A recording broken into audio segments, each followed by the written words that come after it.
Very very good evening all of you. Psychology के 3 lecture हम कर चुके हैं और हम साइको के बारे में और इसके शिक्षा मनोविज्ञान क्या है, शिक्षा के उद्देश्य और भी बहुत सारी चीजें, हम इसके लक्ष्य, इसके प्रकृति और कुछ साइंटिस्ट की डेफिनेशन वो सब हम कर चुके हैं। इसके बाद हमने देखा कि आपका साइकोलॉजी जो है वो कितने तरह का किस पीरियड में साइकोलॉजी को किसका विज्ञान कहा था। तो हमने 4 देखे थे यहाँ पे। सबसे पहले आत्मा, फिर मन, उसके बाद चेतना और अब व्यवहार।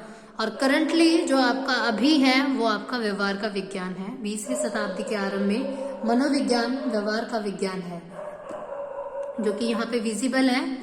अब देखिए वॉटसन ने व्यवहार को प्रचलित किया, यानी व्यवहार का जो सबसे अच्छा एक्सप्लेनेशन दिया वो वॉटसन ने दिया। और इसके समर्थक थे मैकडूगल और पिल्सबरी। समर्थक मैकडूगल ने 1905 में इसका उल्लेख किया और मनोविज्ञान को जीवित प्राणियों के आचरण के धनात्मक विज्ञान के रूप में।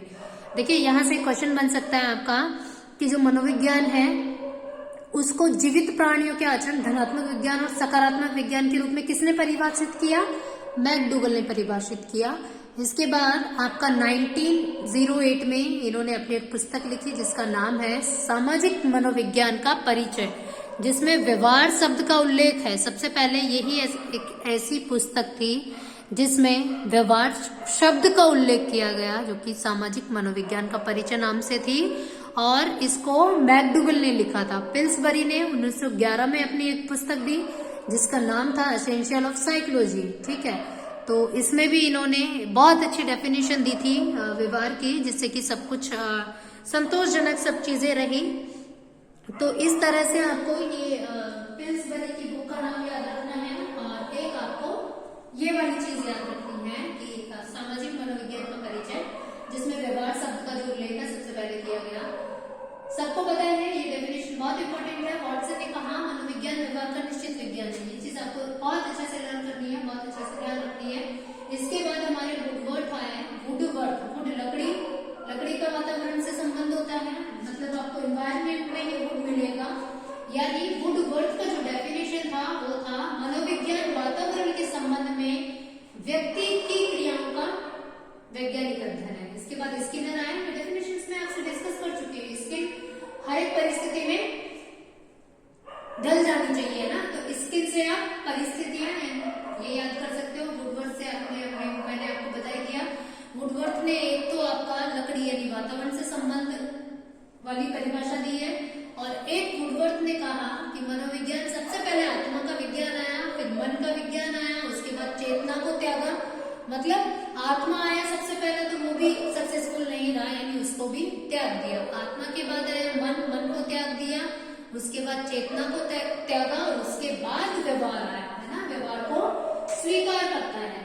इसके बाद आपका मनोविज्ञान सब प्रकार की ज्ञानात्मक क्रियाओं जैसे स्मरण, कल्पना, संवेदना आदि संवेगात्मक क्रियाओं जैसे रोना, हंसना, गुस्सा करना आदि क्रियाओं जैसे बोलना, चलना, फिरना आदि का अध्ययन किया। ज्ञानात्मक कॉग्निटिव एक्टिविटीज, है ना। देखिए आपको पता है बिहेवियर 3 प्रकार का, एक आपका कॉग्निटिव पक्ष, एक आपका क्रियात्मक पक्ष और एक आपका भावात्मक यानी अफेक्टिव या फीलिंग, है ना। 2-3 तरह के होते हैं। एक कॉग्निटिव संज्ञानात्मक पक्ष, एक आपका होता है कॉग्निटिव एस्पेक्ट्स जो कि क्रियात्मक यानी साइकोमोटर एस्पेक्ट्स जिसमें आ जाते हैं, एक आपका होता है भावात्मक एस्पेक्ट्स, है ना, यानी अफेक्टिव या फिर फीलिंग। अब देखिए जो आपका संज्ञानात्मक या कॉग्निटिव है उसके अंदर आपकी मानसिक क्रियाएं आती हैं। मानसिक क्रियाएं जैसे कि चिंतन, समस्या समाधान, निर्णय, निर्माण, कल्पना, तर्कण, स्मरण आदि सब। ठीक है, तो इस तरीके से आप ये यहाँ पे ध्यान रख सकते हैं। अब देखिए ये हमने बात कर ली है, ये कुछ डेफिनेशंस थी यहाँ पे। अब देखिए आपका, मैंने आपको ये इसलिए बताया है, ये कॉग्निटिव एक्टिविटीज, यहाँ पे एक वर्ड आया था इसलिए थोड़ा सा। बिहेवियर 3 तरह के ना, कॉग्निटिव मतलब ये संज्ञानात्मक पक्ष होता है, ज्ञानात्मक होता है, क्रियात्मक होता है, भावात्मक होता है। 3 होते हैं। देखिए कौन कौन से, अगेन आई रिपीट, संज्ञानात्मक होता है, क्रियात्मक और भावात्मक। ठीक है ना, तो संज्ञानात्मक में आता है आपका जो कि आपकी मानसिक क्रियाओं से रिलेटेड होता है, जैसे आपने चिंतन किया, समस्या समाधान किया, निर्णय किया, निर्माण किया, कल्पना की, है ना, स्मरण किया, ये सब आपके कॉग्निटिव के थ्रू आते हैं। चलिए देखिए, अब मनोविज्ञान के जनक, आदि जनक कौन थे? अरस्तु थे। बहुत ही इंपॉर्टेंट है ये क्वेश्चन, हर बार पूछा जाता है कि मनोविज्ञान के जनक या आदि जनक कौन थे? अरस्तु थे। इसके बाद आपका आ जाता है कि जो रुडोल्फ गॉयकले थे, इन्होंने सबसे पहले साइक्लोजिया एक बुक है वो इन्होंने लिखी है, साइक्लोजिया, जो कि 1590 में लिखी है। और इसी बुक में, साइक्लोजिया में ही इन्होंने जो मनोविज्ञान शब्द है वो लिखा था। इस बुक में इन्होंने मनोविज्ञान शब्द को लिखा था। ओके, देखिए मनोविज्ञान की परिभाषाएं, इसके बाद कुछ मनोविज्ञान की परिभाषाएं हैं, वो देखिए क्या है। मन का संबंध, देखिए आधुनिक मनोविज्ञान का संबंध व्यवहार की वैज्ञानिक खोज से है। ये मन साइंटिस्ट थे, इन्होंने बोला कि आधुनिक अभी जो आपका मनोविज्ञान है उसका व्यवहार, उसका जो संबंध है वो व्यवहार के मनोविज्ञान की खोज से है। बिल्कुल है, हम कह रहे हैं कि 20वीं शताब्दी में अभी मनोविज्ञान को किसका व्यवहार माना जाता है? व्यवहार का विज्ञान माना जाता है, किसका व्यवहार नहीं, व्यवहार का विज्ञान माना जाता है। स्किनर ने एक और डेफिनेशन दिया, मनोविज्ञान व्यवहार और अनुभव का भी विज्ञान है। स्किनर साहब ने बोला कि जो मनोविज्ञान है, साइकोलॉजी है, वो बिहेवियर और एक्सपीरियंस का भी विज्ञान है। बिल्कुल है, जैसे कि यहाँ बच्चों को टीच कराते हो, तो जब बच्चा आपके साथ कॉरिलेट होता है, आपसे इंटरेक्शन होता है, बच्चे का इंट्रोडक्शन होता है, धीरे धीरे आप उसके टच में आते हैं, आप उसके बारे में चीजें जानते हैं, ठीक है ना, तो आपको वो अनुभव से भी उसके व्यवहार के बारे में जानकारी मिलती है। थर्ड आपका डेफिनेशन है क्रो एंड क्रो। मनोविज्ञान मानव व्यवहार और मानव संबंधों का अध्ययन है। देखिए यहाँ पे एक ट्रिक यूज कर सकते हैं हम कि जो मनोविज्ञान है मानव व्यवहार और मानव संबंधों का, जैसे क्रो एंड क्रो वापस से 2 बार आ रहा है, क्रो क्रो, तो आप इसको मानव व्यवहार और मानव संबंध, यानी मानव मानव भी 2 बार आ रहा है वर्ड, है ना, तो इसको इस तरीके से आप कोरिलेट करके याद कर सकते हैं। नेक्स्ट डेफिनेशन है गैरिसन। गैरिसन बोलते हैं कि मनोविज्ञान का संबंध प्रत्यक्ष मानव व्यवहार से है, प्रत्यक्ष मानव व्यवहार से है, ठीक है ना। गैरिसन बोलते हैं कि मनोविज्ञान का संबंध प्रत्यक्ष मानव व्यवहार, प्रत्यक्ष मतलब जो आपको दिखे, बिल्कुल, है ना, जो एज इट इज आपको वहां पे विजिबल रहे। पिल्सबरी की डेफिनेशन देखिए अगेन आई है, बरी होना, आजाद होना, संतोषजनक है। तो देखिए संतोषजनक, इसका ट्रिक देखिए मैंने यहाँ लिखा हुआ है, मनोविज्ञान की सबसे संतोषजनक परिभाषा मानव व्यवहार के विज्ञान के रूप में पिल्सबरी की, जो कि हमने अभी जस्ट थोड़ी देर पहले भी देखी थी और ये वापस से रिपीट हो गई है, कोई बात नहीं है, लेकिन करिएगा इसको। बेरिंग, लैंगफेल्ड व वेल्ड तीनों ने बोला कि मानव प्रकृति का अध्ययन है। मनोविज्ञान क्या है? मानव प्रकृति का ही अध्ययन है। यानी इसको भी आप बाय डेफिनेशन याद कर सकते हो, जैसे बेर लॉन्ग प्रकृति से, है ना, बेरिंग से आपको पता है ना, बेर जो झाड़ में बेर लगते हैं, और जो लौंग है वो भी प्रकृति में ही नेचुरली खेती की जाती है, तभी आपको नेचर से ही मिलता है। तो आप ये चीज ध्यान रख सकते हो कि बेर और लौंग आपको नेचर यानी प्रकृति से मिलते हैं। तो इस तरीके से ये आप यहाँ पे ध्यान रख सकते हो। देखिए एक तो रुडोल्फ गॉयकले ने साइकोलॉजी वर्ड में सबसे पहले मनोविज्ञान शब्द का वर्णन किया था, ये आपको ध्यान रखना है।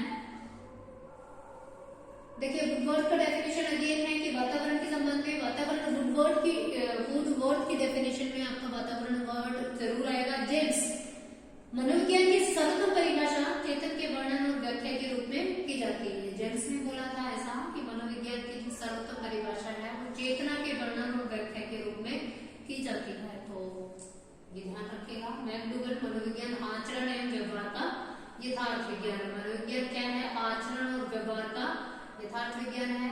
इसके बाद कुछ और महत्वपूर्ण तथ्य हैं, ये देखिए, ये सब आपको याद करने हैं ना, जिन पे स्टार लगा रखा उनको तो बिल्कुल रटा हुआ होना चाहिए, बाकी ये सब आपको याद करने हैं। और ट्रिक आपको हर एक हम ये पढ़ेंगे, जैसे संरचनावाद पढ़ेंगे, हम प्रकार्यवाद पढ़ेंगे, ये सब तो हम पढ़ेंगे ही, डिटेल से पढ़ेंगे। अभी सिर्फ इतना यहाँ पे कि इनका कब डेवलपमेंट हुआ, कब ये चीज आया, क्या है, वो है ये चीजें। तो थोड़ा सा इनको ध्यान होना चाहिए आपको।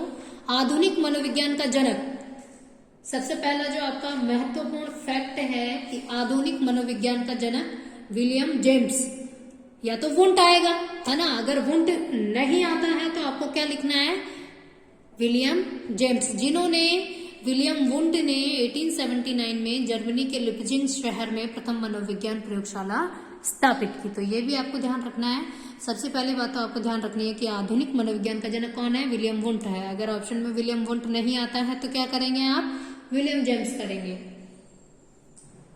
ओके, देखिए 1890 में विलियम जेम्स ने प्रिंसिपल ऑफ साइकोलॉजी पुस्तक है वो प्रकाशित की। 1892 में संरचनावाद की स्थापना हुई। संरचनावाद किसने दिया था, संरचनावाद स्ट्रक्चर, है ना। संरचनावाद को हम बोलेंगे स्ट्रक्चर, ठीक है। तो ये बेसिकली दिया तो टिचनर ने था, ये इनका वुंट का शिष्य था, लेकिन जो गुरु थे उनका नाम आता है, यानी इनके जो समर्थन थे, इस संप्रदाय के जो समर्थन विलियम वुंट और टिचनर को ही मानते हैं हम। ये हम डिटेल से पढ़ेंगे आगे। 1895 प्रकार्यवाद की स्थापना, और प्रकार्यवाद की स्थापना किसने की, जैसे कि देखिए प्रकार्य, कार्य आपको करना पड़ता है, कार्य कहाँ करेंगे आप, जिम में जाके करेंगे, यानी विलियम जेम्स ने ही इसकी स्थापना करी थी। 1900 में सिगमंड फ्राइड ने मनोविश्लेषणवाद का विकास किया। सिगमंड फ्राइड को एक क्रांतिकारी मनोवैज्ञानिक भी कहा है, क्योंकि जब चेतना का विज्ञान आया तब साइंटिस्टों ने कहा कि चेतना का विज्ञान है, चेतना का विज्ञान है, मनोविज्ञान को चेतना का विज्ञान बना दिया। लेकिन सिगमंड फ्राइड ही ऐसे थे जिन्होंने बोला चेतना तो सिर्फ 1/10 भाग होता है, 9/10 तो अचेतन मन का होता है, तो आप उसको कैसे डिफाइन नहीं कर पा रहे हैं। तो ये काफी सारी चीजें इस पर उस टाइम बहुत, इनके ऊपर पूरी एक बुक है सिगमंड फ्राइड के ऊपर, और इनके जो दोस्त थे इन्होंने भी इनका साथ छोड़ दिया था उस टाइम जब इसने इस चीज का विरोध किया। इन्होंने कि चेतना पे जब इन्होंने विरोध किया तब इनके दोस्तों ने भी इनका साथ छोड़ दिया था, लेकिन फिर भी ये सक्सेस रहे, ठीक है। तो इन्होंने मनोविश्लेषणवाद का विकास किया। 1904 में इवान पावलोव, नोबेल पुरस्कार इन्होंने पाचन क्रिया पे मिला इनको। 1905 में बिने और साइमन द्वारा बुद्धि का परीक्षण किया गया, ये भी आपको लर्न करना है, ये भी आपको ध्यान रखना है। 1916 में कलकत्ता विश्वविद्यालय में मनोविज्ञान का प्रथम विभाग खुला, ये भी ध्यान रखना है। 1920 में जर्मनी के गेस्टाल्ट मनोविज्ञान का जो 1920 है मनोविज्ञान का उदय हुआ। 1924 में भारतीय मनोविज्ञान एसोसिएशन की स्थापना हुई। उसके बाद 1928 में एन सेन गुप्ता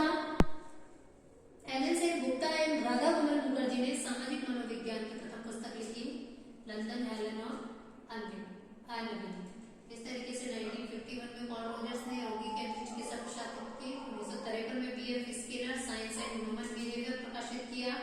1954 में मानवतावादी मनोविज्ञान अब्राहम मेस्लो ने मोटिवेशन एंड पर्सनालिटी प्रकाशित की, और 1954 में इलाहाबाद में मनोविज्ञान की स्थापना की गई। ओके, इतना ये आपको आज तक यही मैं इतना ही करवाऊंगी। उसके बाद हम भारत में मनोविज्ञान का विकास ये देखेंगे, ये कुछ एक दो और चीजें हैं, फिर हम ये पढ़ेंगे आपके जैसे संरचनावाद वगैरह आ रहे हैं, ठीक है, वो सब हम देखेंगे कितने तरह के हैं, क्या है, ये हम कल के लेक्चर में करेंगे। बाकी अगर किसी को कुछ प्रॉब्लम है और आपको अगर पीडीएफ चाहिए तो आप मुझे मेरे मेल आईडी पे अपना मेल आईडी अपने मेल से मुझे मेल करेंगे तो मैं आपके मेल आईडी पे आपको पीडीएफ शेयर कर दूंगी। ओके, वीडियो पसंद आया हो तो लाइक शेयर एंड सब्सक्राइब कीजिएगा। Thank you.